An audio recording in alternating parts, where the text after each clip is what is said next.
This is Dabu7. A heads up as we're getting warnings now to prepare for rolling blackouts or just flat out blackouts, period, throughout the summer. And this goes for everyone coast to coast here in the United States. And when we look at these warnings, NERC is saying that the power supplies in the western U.S. could be strained because of the historic drought, which we've talked about. That reduces the hydroelectric power that is generated for those areas. Then you have the weather, the super hot temps. We have no cloud seeding happening down in the west at all. Not a word of it. No one's speaking of it. They're not even trying or attempting to even bring any rain to these regions. They're doing the exact opposite. They're drying it out.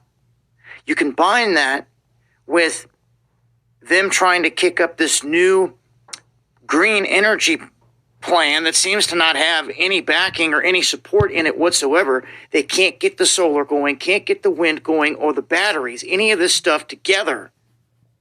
And it's what they're calling the perfect storm. Imagine that, a perfect storm, huh? Things don't just happen like this. They're engineered this way, just like the scam we've been living through this whole time. But when we take a look here at North America, you can see that it's broke down into several different regions. And depending on where you live, your power is coming from one of these regions.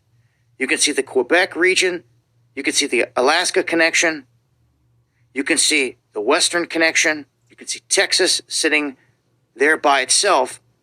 And then the Eastern Bloc, which encompasses more territory than any of them.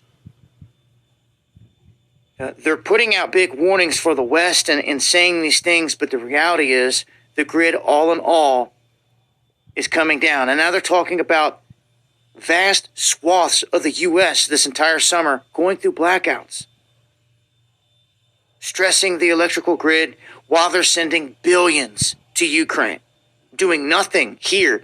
And it just blows my mind. Can't find a grassroots protest for the life of us here in this country. It's not backed by the government like BLM or some crazy crap. People standing up for the rights. That's what we're waiting to see. And hopefully that starts to materialize sooner than later here as the people need to take the power back. And the power is in the people, in the politics that you address. The power is in your numbers. And it's time to flex. Join me for the live streams where I break this down further. You'll find links below. Hit that bell notification for more. Much love.